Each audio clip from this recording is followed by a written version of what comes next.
What is your full name and what is your hamula? My full name is Badih Ajlouni. I am from the Jagab Hamule. I was born in Ramallah, 1937. And I worked in Birzeit College for 10 years after graduation. And I worked in Kuwait for 10 years teaching after that. And then we immigrated to the US. And I've been living in the US since 1975. Please state your mother and father's full names. My mother is Miriam Sudah Ajlouni. My father is Nasser Ajlouni. Please state your grandparents' full names on both sides. My mother's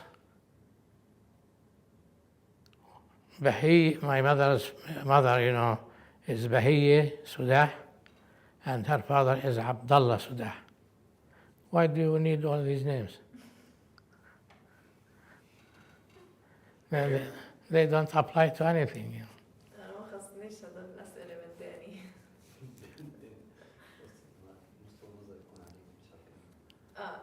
بس تضلك تطلع علي انسى انه في كاميرا. اوكي.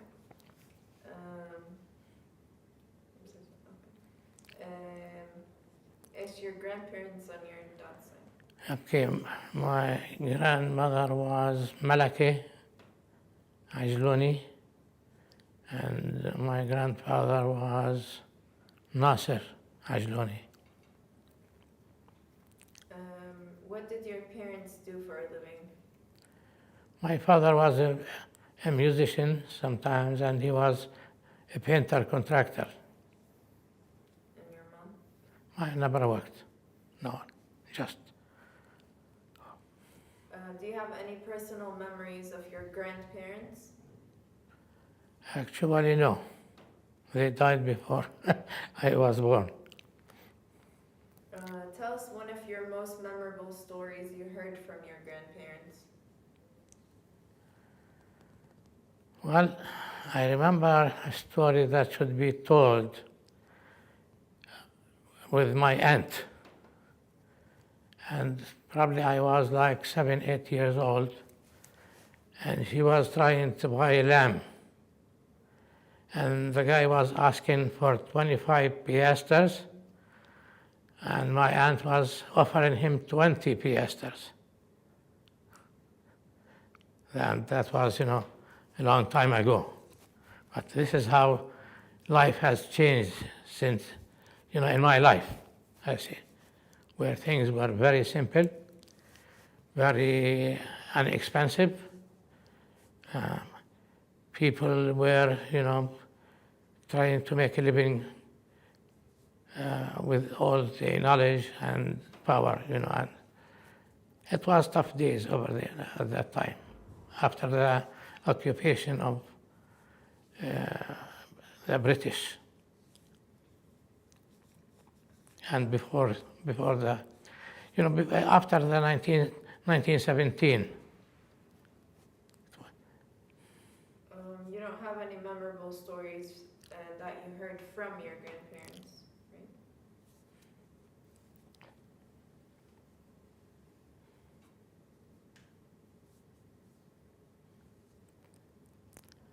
Not really something to be told, Do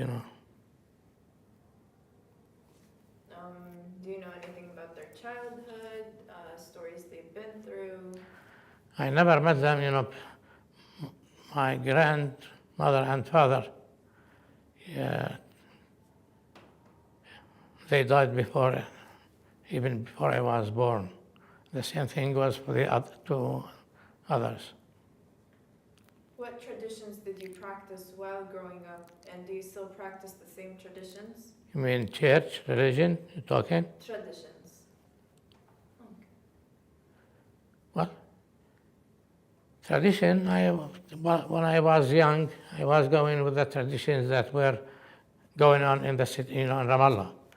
After we became older and we understood life better and became a little bit wiser, too many of these traditions we abandoned, you know, and we start going, with the new life.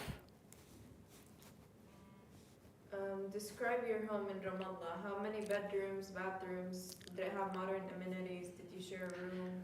Well, my father and mother, they were living, like in two rooms. And when I got married, I moved to a house that was like 3 bedrooms and all whatever comes with it,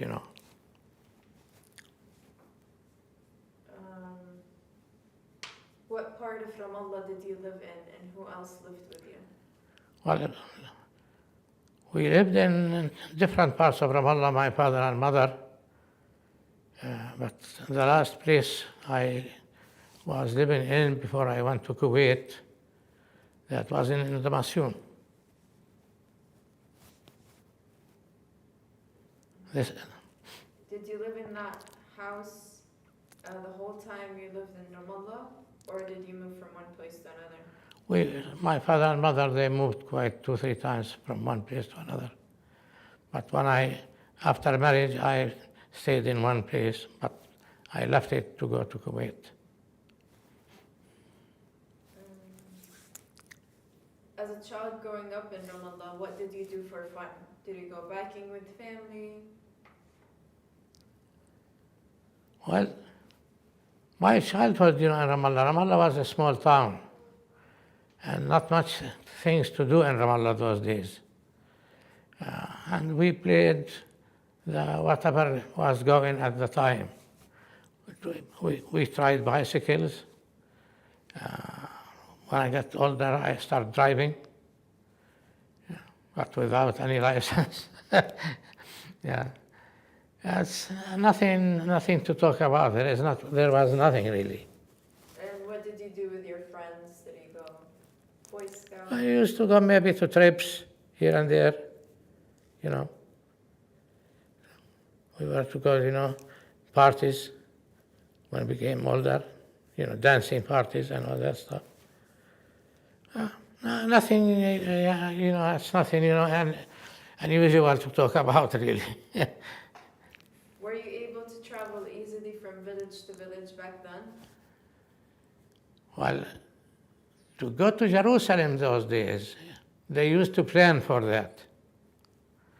So it's something that, let's go to Jerusalem and you have a cab and you go, or on a bus.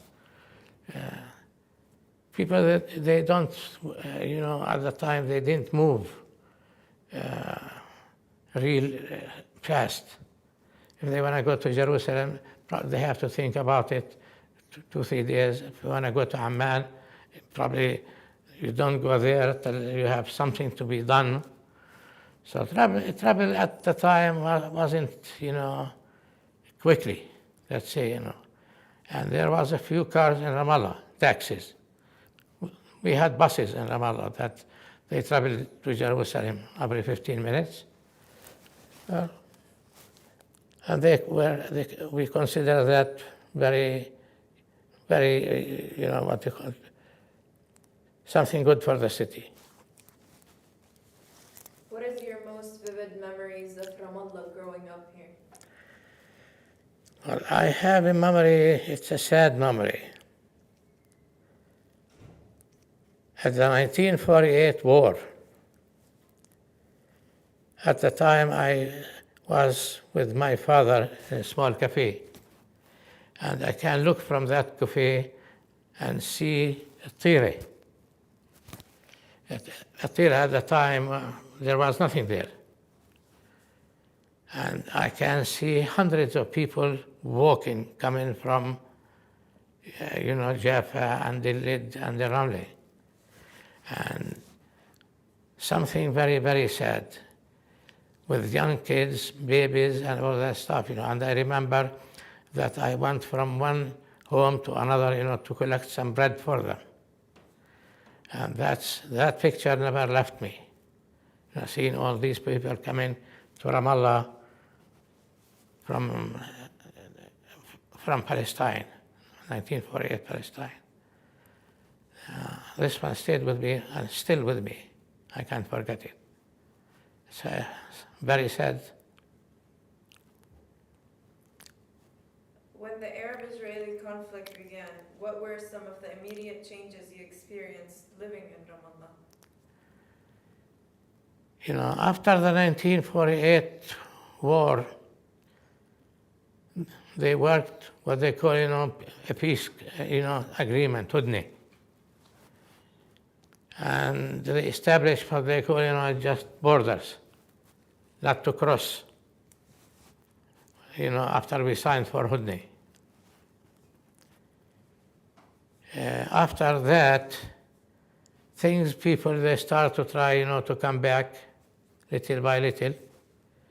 Some of the people who came to Ramallah, they left to other cities or parts of the country. But those who stayed in Ramallah, we lived with them. And some of them still live here in Ramallah with us. How long did you live in Ramallah during the conflict? Well, I left Ramallah when I was 29 years old. So how many years did you live in Ramallah during the conflict? Well, this is what I told you. It's,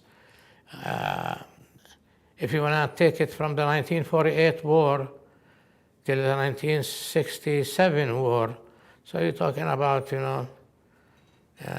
28 years, What did you and your family do to survive?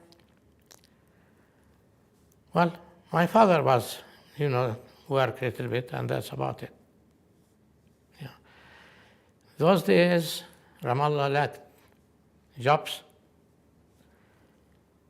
lacked water, lacked any basis for industry or anything, to hire people to work and this and that. It was tough times. It wasn't easy. And if you worked either with the government or the business areas, something easy. But the 1948 caused some of our people to immigrate to the U.S. Because before that, we have what they call the first generation that immigrated. But they were not, too many. So 1948 forced some people to immigrate from Ramallah. 1967 war caused more people to immigrate from Ramallah. And it was like a mass movement. Thousands of people, moved out of Ramallah to the U.S. looking for work and for stability and for other things human beings, look for. And it was a massive movement when we moved, back to the States. So I moved to the States in 1975, after I left Kuwait. Where did you go to school in Ramallah? I went to the secondary boys' school in Ramallah. Yeah. Did you work? If so, what did you do? Well, after graduation, I worked in Badih College for 9 years. Then I moved to Kuwait. I worked like a teacher for another 10 years. After that, I left to the States, and we had a business in the States, We abandoned being employees, and we worked to ourselves. And we did that for 10 years. And since that day, I've been retired, since I was 49 years old. Like I said, Ramallah was lacking jobs, lacking enough water. Production in Ramallah was a few trees of olives and figs and some grapes. People used to try to, to grow all these things. Life was very simple. But there was no democracy in Ramallah at the time.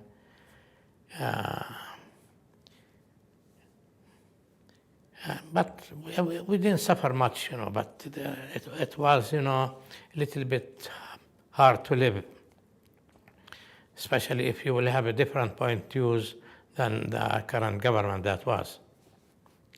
So, yeah. When and where did you meet your spouse? Did you know her in Ramallah? Yes. Elaborate more. Well, I went with her for a couple of years, then we engaged for a couple of years. How did you meet? And in Ramallah, we were to go, to movies, to some coffee shops, go to Jerusalem. Was she from your family? She's not from my family. She's one that came from the 1948 war from Jaffa. And we married for 56 years. She died last month.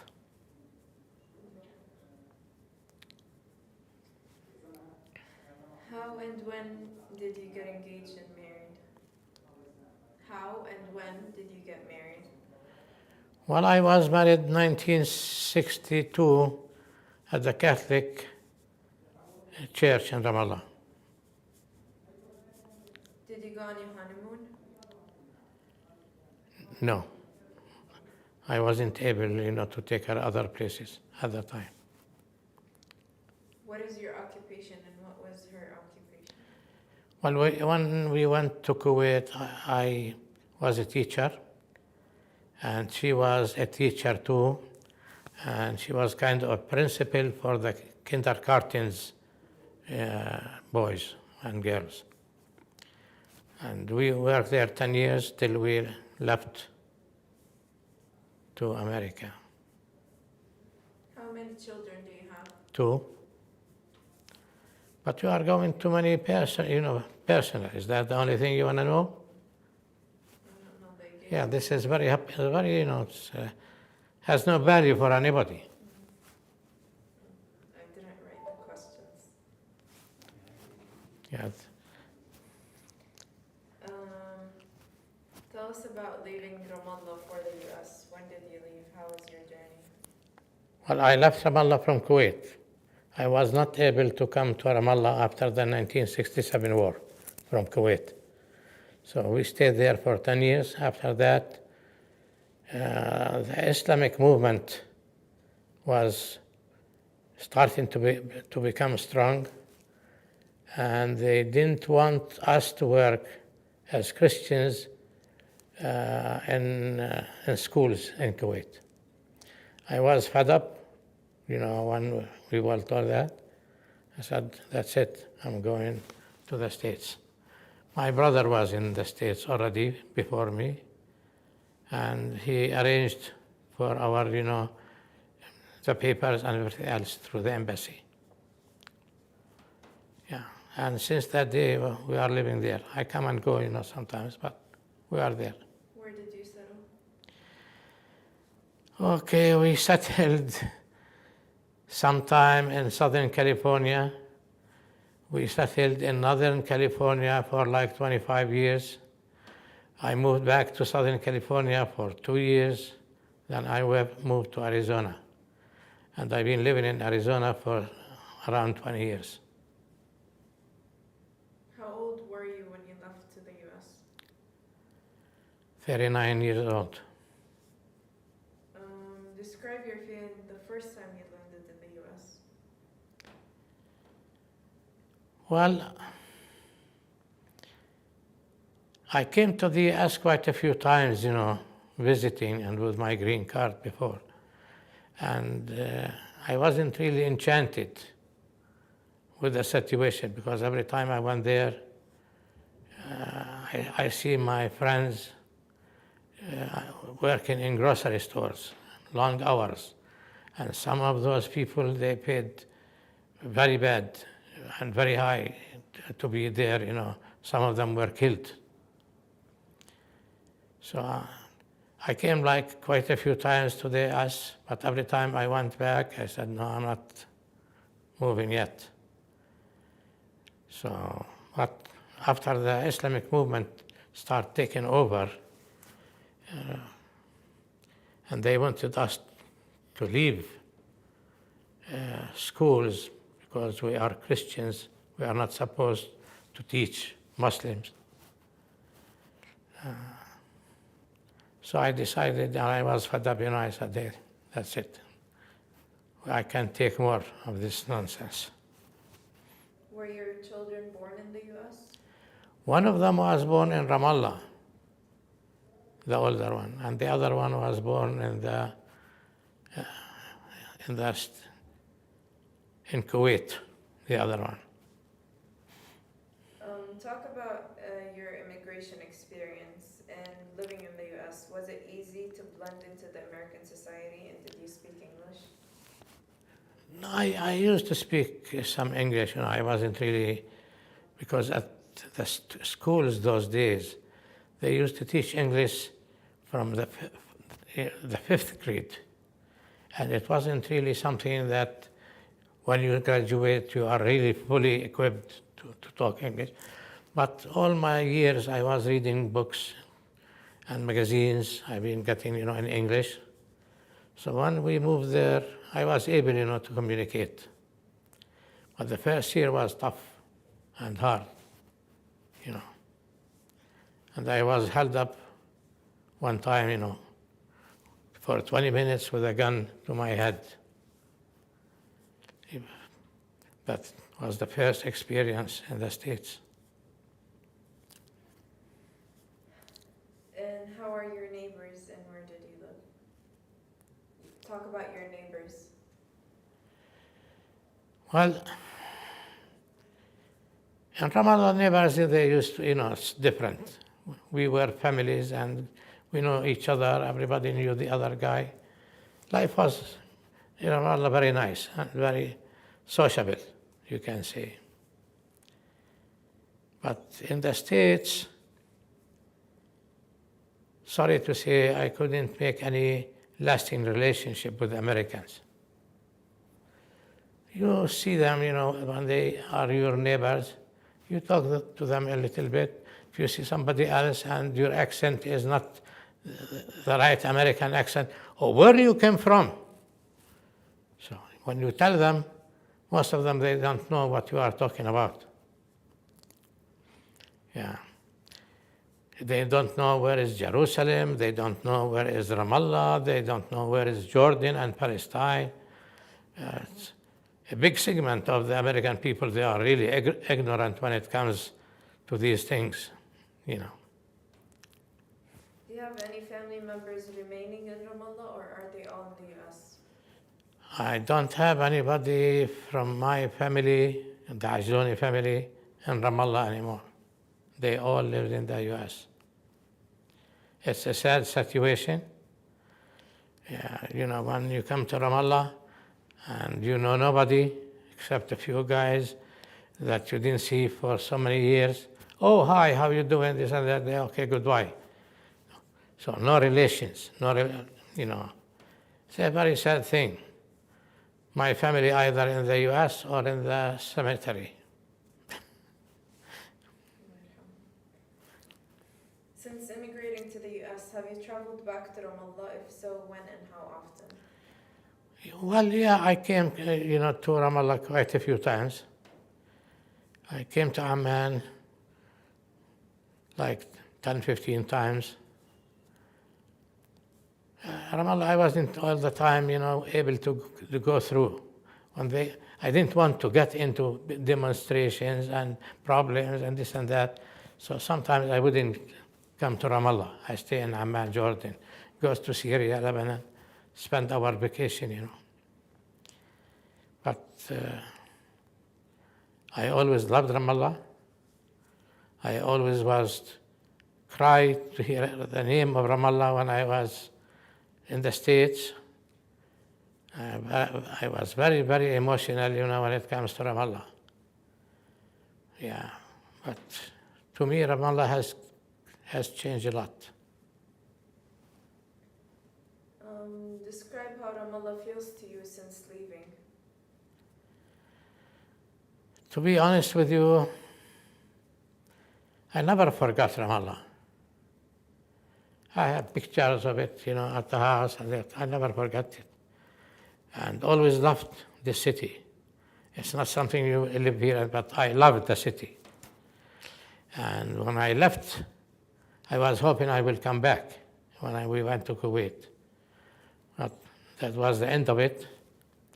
My father died in Ramallah. My mother, I took her back to Kuwait. And I was not able to come till, 35 years after. Do you still stay in touch with people in Palestine? There are some I talk to, but not many. Most of my friends, even here or in the States, died.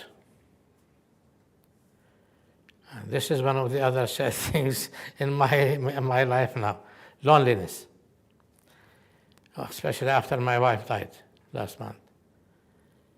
I don't know how I shall be coping with the situation. I am trying to figure out how to live, what to do.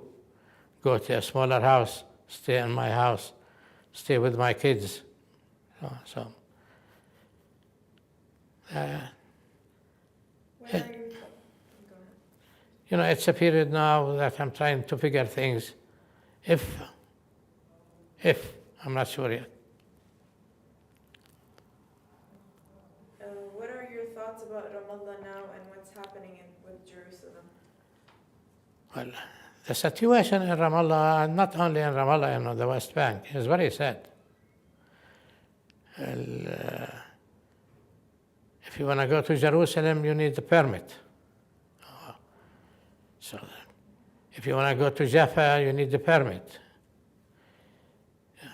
So they are like, living in a big jail.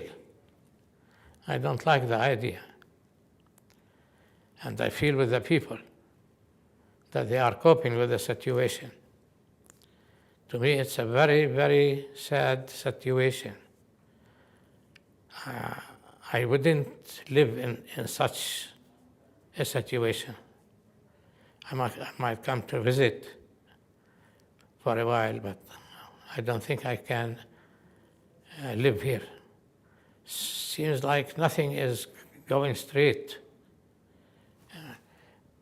Things are not logical to me. It's people, they are driving in a way that it is sometimes crazy. The guy who brought me here, I thought he was, 007. The way he was driving, he's crazy. He took me first to Ain Misbah. He said, there is a millennium over there. I told him, I want to go to Hotel, the Millennium. So after he took me all the way there, he came back here. And he was driving. I thought I was, driving with 007. It's crazy. So I told him, let me down if you don't like, what happened. Put me down. I said, no, I want to take you this. But the whole thing took me like half an hour before going there and come and waiting for him to come at the hotel. Do you think you will see peace in your lifetime? No. Can you say, no, I don't think? No, I don't think so. There is nothing in the atmosphere or in the plans that they talk about that might bring peace. The peace they are talking about is the peace for Israel, not for us. So I am positive that our people wouldn't accept what they are offering, but I don't have a general idea or detailed idea about what they are offering for the Palestinians. But from what they're talking about here and there, papers and this and that, it doesn't look like there is much. I was 11 years old, 1948, and now I am 80. And since then, you know from your parents and from things that since that day, things wasn't good all the time. Sometimes people, they forget a little bit. They try to enjoy themselves, but always there are something disturbing.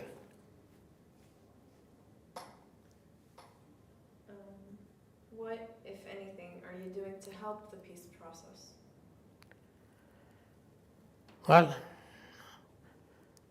at my age, if I had to vote, this is the only thing I can do right now, with my age and status and where I live. If they will have some, kind of voting to say yes or no, I will say no.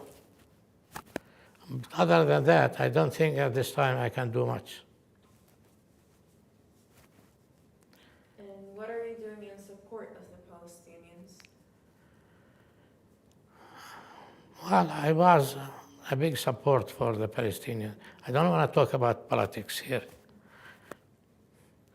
because my points of view might not be accepted by too many people here. So please put that aside. Okay.